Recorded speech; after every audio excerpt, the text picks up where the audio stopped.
Yeah. Okay. Next question that was submitted by a listener is, why does my spouse's inappropriate sexual behavior feel so personal, even though it's not?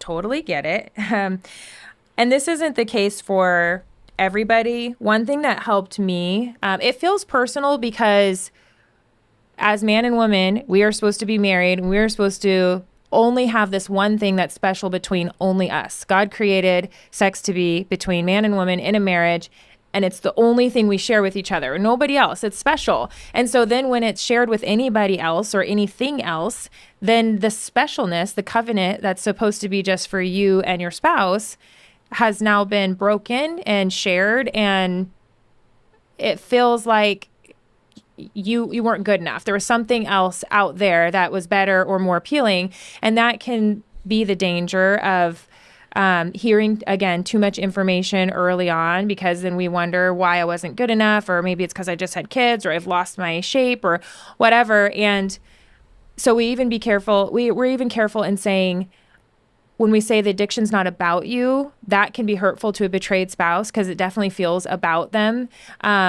We like to say you did not cause them to act out. That's what we mean by that, is you have no cause in this, whether what they do. Not because you're not good enough, beautiful enough, sexy enough. And I know for most of us, for the majority of people that we work with at Pure Desire and our own stories here, the problem happened even before marriage. Mm-hmm. And so sometimes I have to remind myself of that this was a problem even before I came into the picture. And I know that's not everybody's story, but we are telling you at Pure Desire, we work with thousands of people, and so often, the majority, it's a problem since teenage years. It's not that you all of a sudden had a baby, or all of a sudden something happened, dyed your hair the wrong color, and then that triggered it.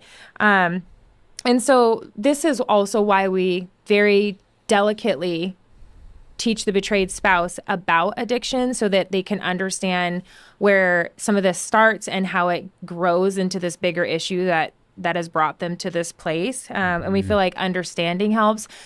After that, after you understand where it came from and you've processed things, it's really a mental battle. Like, we have the tools to tear down thoughts that aren't good for us and aren't healthy for us, but it's exhausting. I remember picturing that I had this lasso and I was like taking my thoughts captive and like, nope, nope, nope. And I could do it, but I kept having to do it all the time because the thoughts were so intrusive.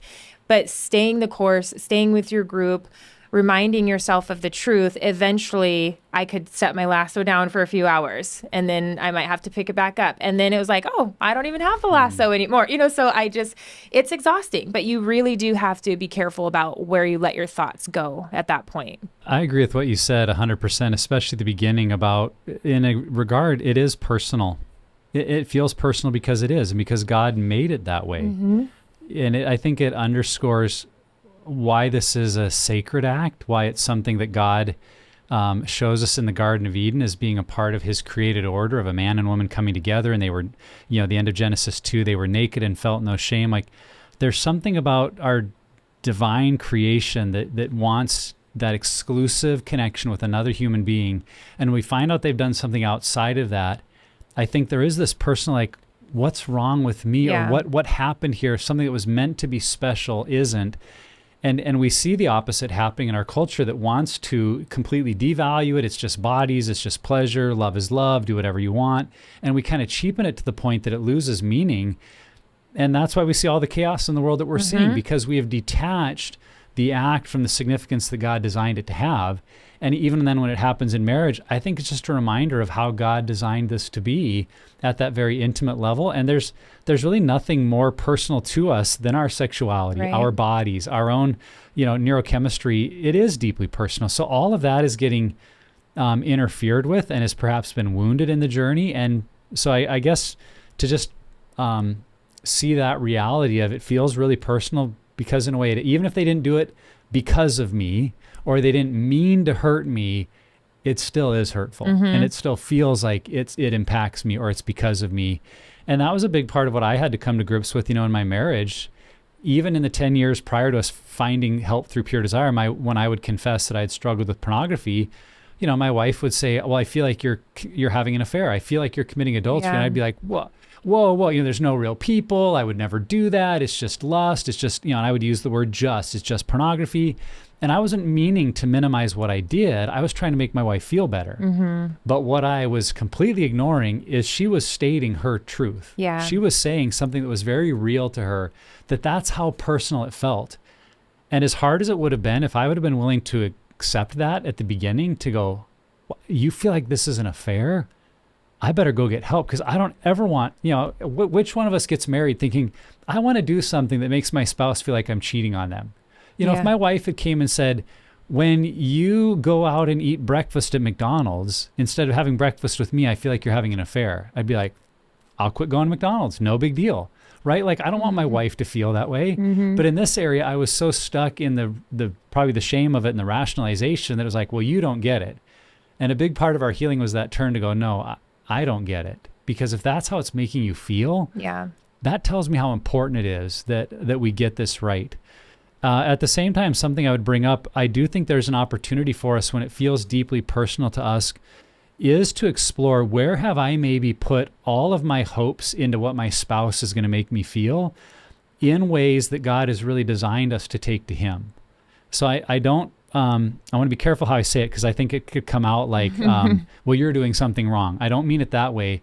I just think there is some human nature where I start to define myself through you, especially when we're married.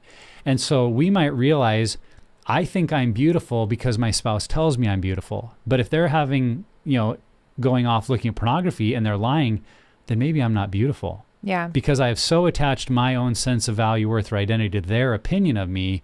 That may be part of what's causing it to feel so personal. And I say it's an opportunity, because I believe God's design would be that as his sons or daughters, we would find our beauty, our worth, our value completely from him, and yes, a spouse can affirm that and they have a role to play. But if they do the sinful thing that they're going to do, we could be in a healthy place to go, well, you need to work on that, but I know who I am. I know who God, I know I am beautiful. I know I am worth it. I know I am valuable.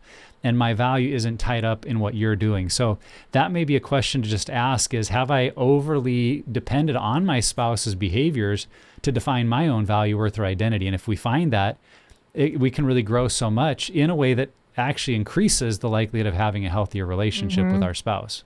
Yeah, it's good you spoke on that. And I know we do try to be careful of all the things, but unfortunately, I had to go through that betrayal with my husband, but out of it, the post-traumatic growth was just this solid confidence in my own identity, because of exactly what you were saying, of having to kind of break down. In my case, I did idolize my marriage, and that was where I found my identity and my value through John. And so it broke all of that down and just kind of left me in shambles. And I'm like, okay, God, I guess it's just me and you. But through that, I found such a strength in renewing my mind that my worth and my value and my beauty come from God, and he created me exactly the way I look and exactly the way he wanted me to be, and I'm his masterpiece. And those are the things I had to speak over myself as I was getting re-triggered down the road. But that confidence that I gained through that experience, like far outweighed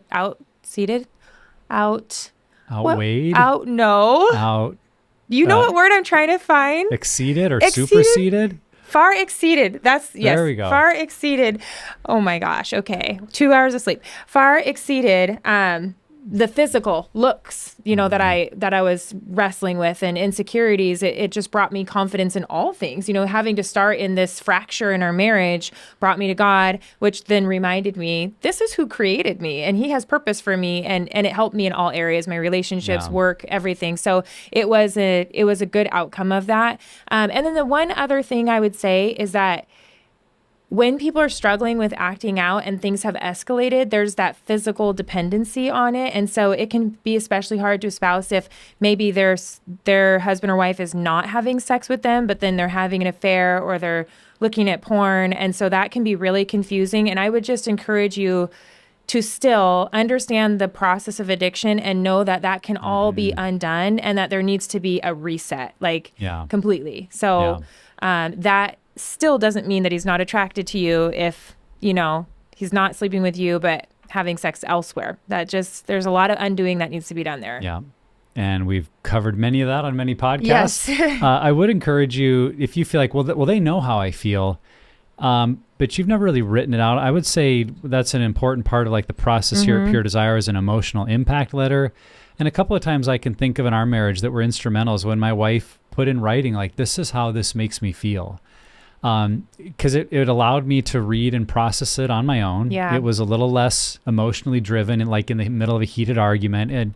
And it really, I think, brought home like, wow, this is what's going on for my wife when this happens. It helped me take my journey more seriously and see the need for it, because as I said earlier, I didn't want to make her feel that way. No one wants to make another person feel that way. But maybe you realize like, well, I feel like I've told them 100 times, but you haven't ever written it down and kind of processed how it makes you feel. I think that could be a worthwhile step to take, and ask your spouse to consider, this is my reality when you share this. So